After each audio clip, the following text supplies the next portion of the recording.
It's my feel-good breakfast show.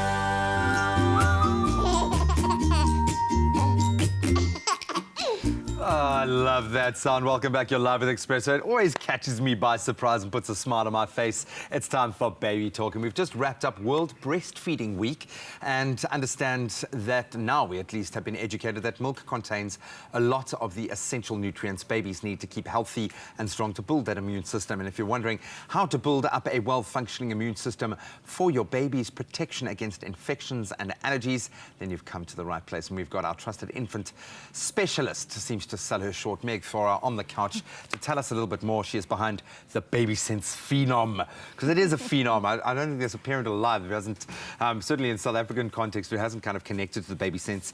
But we are talking specifically today about immune systems and building that within our child, because ultimately we'd love to be able to protect them from absolutely everything out there, but they need to develop an immune system, especially during these cold winter months. I'm learning all about this. Jack, who's now kind of 2.5, is entered into a more social environment, and it's hectic, all the time. So I kind of wish he had maybe gotten sick a few more times to build that immune system. But typically, when does a baby's immune system start to develop? So it begins. Or how does it develop, maybe? Well, how it develops is that what happens is that bacteria, viruses, parasites come into our body, and our body's incredible. The immune cells can recognize antigens on the outside of the cells. They recognize them, and they build up antibodies to that the first time they see it. The second time they see it, they can now fight it. And that's why Jack is getting sick, because the first time his body sees those viruses and bacteria, they haven't got the antibodies yet.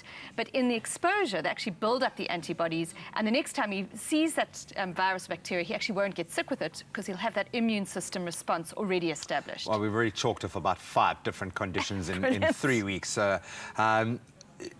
Does that immune system start to build in utero? Yeah, it does. So we obviously all have our immune system and our antibodies, but babies can't develop that in utero because they're not exposed to anything. So what happens to them in utero is that we actually transfer our antibodies across to our babies, so that when your baby is born, right up front, they can actually hit the ground running. Absolutely, yeah. they've got some immunity. But the second thing we do is we then start to breastfeed.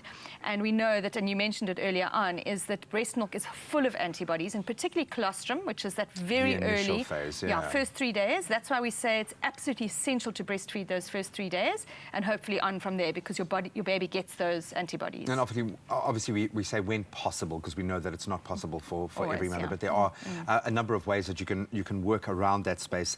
How do we introduce these then? Is it recommended that we get our babies sick, expose them as early as possible, especially for first-time parents? That's a terrifying thought of them getting sick when they're really, really young.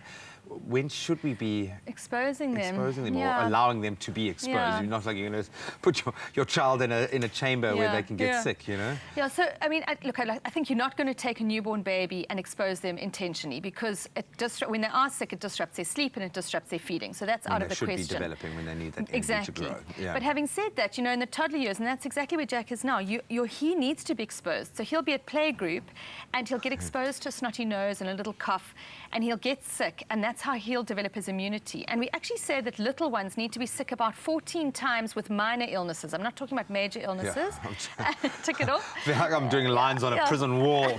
Okay. And then they'll develop good immunity for grade 1 and so forth.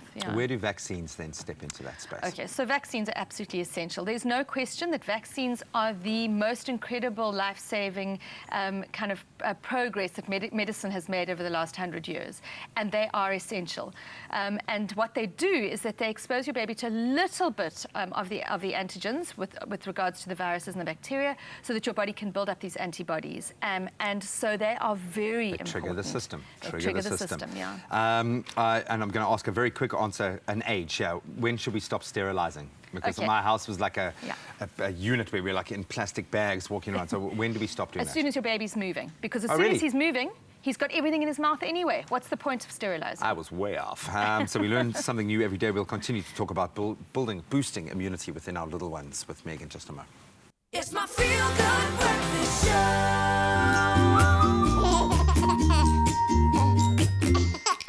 Oh, I challenge you not just smile and giggle when you hear that gorgeous little laugh. We're talking about building immunity.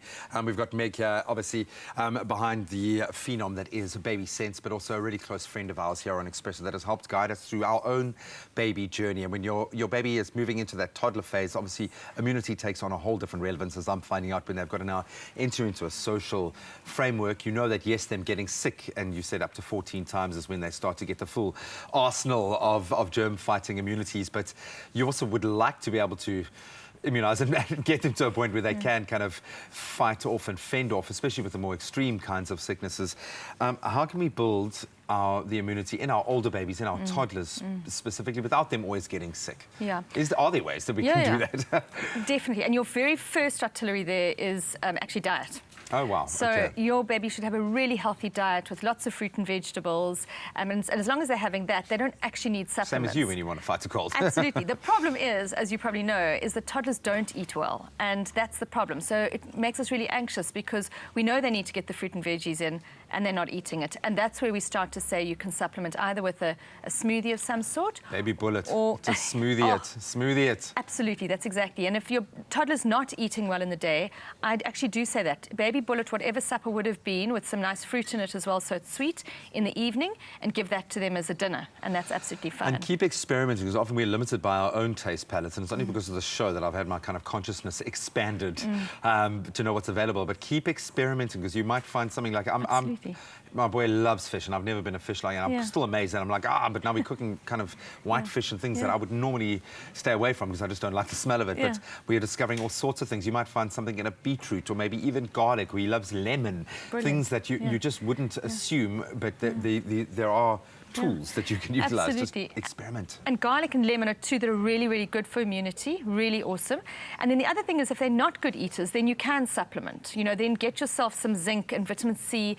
One I really like is actually Biostrat, that is really easy. It's a syrup. Babies will take it. It's got lots of nice nutrients in it. So find your baby a nice supplement that they can use. There is a very strong relationship, we know, between sleeping and staying and getting healthy. Zinc obviously really does help. That's something that we've used in our tool. How important is it to keep those, trying to achieve a healthy sleep cycle when tackling sicknesses? Absolutely. In fact, what sleep does is it actually releases what are called T cells. It builds up our T cells in our body, and they are some of our fighting cells in our body.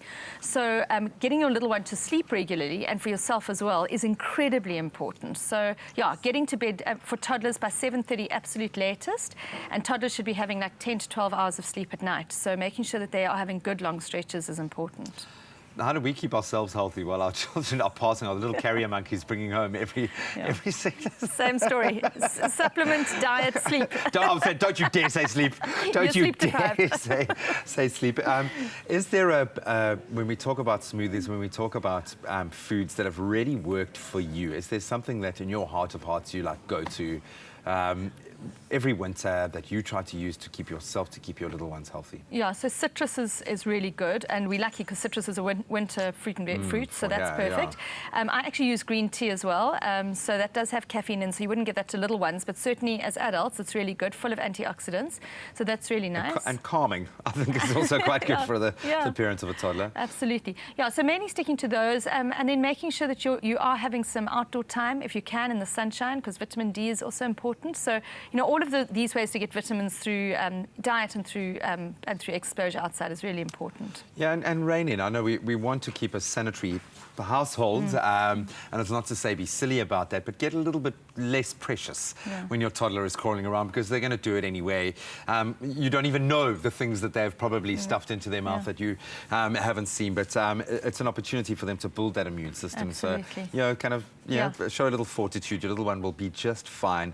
The human body is an amazing miracle. It is miraculous. Meg, thank you so much. Stay healthy for the rest of winter. Hopefully you've also picked up some absolute gems.